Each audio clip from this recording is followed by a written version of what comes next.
দর্শক সালাম এবং শুভেচ্ছা রইল। কক্ষে আমরা বারবারই বলছি যে লুটের গনিমতের মাল বাটা কোক পিজা হাট সব লুটপাট করে দেশে একটা বিতিকিচ্ছিরি কাণ্ড। দেশের 12টা জেলায় তারা এই কাণ্ড কারখানা করেছে আমাদের ইসলামের নামে, ধর্মের নামে। এবং ধর্মীয় পোশাক আশাকে আমাদের একটা বেশ বিষয় আছে, আমরা বিশ্বাস করি, আমরা জানি যে যারা পাঞ্জাবি টুপি পরেন, যাদের একটু দাড়ি আছে, তারা আমাদের ধর্মে খুব সিরিয়াস, এটাই তো মানুষ বিশ্বাস করে, বোঝে। কিন্তু কোনো কোনো ক্ষেত্রে দেখা গেছে ধর্মের এই লেবাসটা ব্যবহার করে হাসছে, নাচছে, বাটার দোকান থেকে দেদার চেয়ে জুতা নিয়ে ঘরে চলে যাচ্ছে, কোকগুলা লুট করছে, পিজা হাট থেকে লুট করছে, এখান থেকে সেখান থেকে লুট করছে। মানুষ বারবারই বলছে যে ভাই তোমরা যেগুলো করছো, বাটা ইসরায়েলি কোম্পানি বলছো, তো ইসরায়েলি কোম্পানির হলে তাহলে বাংলাদেশে বাটা উৎপাদন হয়, বাটার যে জুতা বাংলাদেশে পাওয়া যায় সেটা উৎপাদন হয় বাংলাদেশে। বাটার দোকানগুলা যারা, সেই দোকানগুলোর মালিক বাংলাদেশের মানুষ, এবং অধিকাংশ ক্ষেত্রে তারাও তো মুসলমান। এদের মাথায় কাঁঠাল ভেঙে তারা খাচ্ছে। ইসরায়েলি পণ্য বর্জন করতে হবে।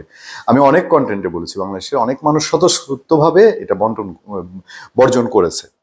একজন একটা প্রশ্ন করেছে, আমার খুব হাসি পেয়েছে প্রশ্নটা শুনে, যে আইফোন ইসরায়েলি পণ্য, তাই তো? বা ফেসবুকের হেড অফিস ইসরায়েলে, হ্যাঁ? তো বলছে যে আমরা তো কোথাও একটা আইফোন কেউ ভেঙে ফেলেছে, যে ইসরায়েলি পণ্য বর্জন করলাম, এই দেখিয়ে দিলাম একটা আইফোন ভেঙে। এই হিম্মত কোন তৌহিদি জনতার কেন হলো না? একদম লাখ টাকার প্রশ্ন না, যে তোমার যদি ঘৃণা এই পর্যায়ে থাকে, না ঘৃণাটা এই পর্যায়ে না, আইফোনের একটা বড় শোরুম তারা যদি লুট করতে পারতো, দেখতেন সেটা লুট করে আইফোন ব্যবহার করতে যেত। এই হচ্ছে বাংলাদেশে ধর্ম ব্যবসায়ী সুবিধাবাদীদের কাণ্ড। বাংলাদেশের যে মানুষগুলো এই যে 5ই আগস্টে একেবারে নির্মল নিষ্পাপ তরুণ তরুণীরা বের হয়ে এসেছিল, তারা একটা এক্সপেকটেশন নিয়ে বের হয়ে এসেছিল না, দেশ একটা শান্তি সুন্দর সুশৃঙ্খল দেশ হবে, তারপরে তারা হোঁচট খেয়েছে।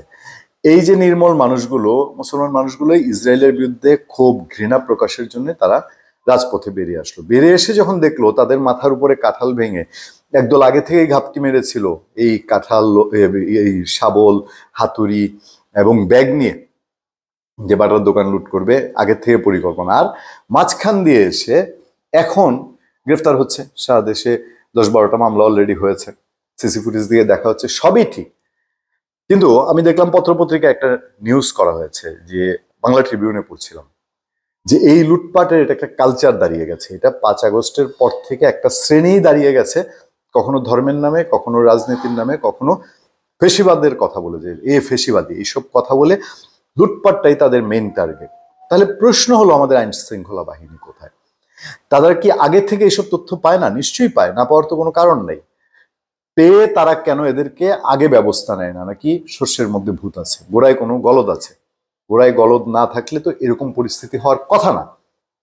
যাই হোক, মামলা মোকদ্দমা হচ্ছে, অবশ্যই এটা একটা প্রেশার, চাপ, কিন্তু ভবিষ্যতের নিশ্চয়তা কি মানুষ পাচ্ছে যে ভবিষ্যতে আর এই ধরনের ঘটনা ঘটবে না? আজকে ইসরায়েল নিয়ে হঠাৎ করে যে এই কাণ্ডটা ঘটবে, এটা কেউ কল্পনা করতে পারেনি।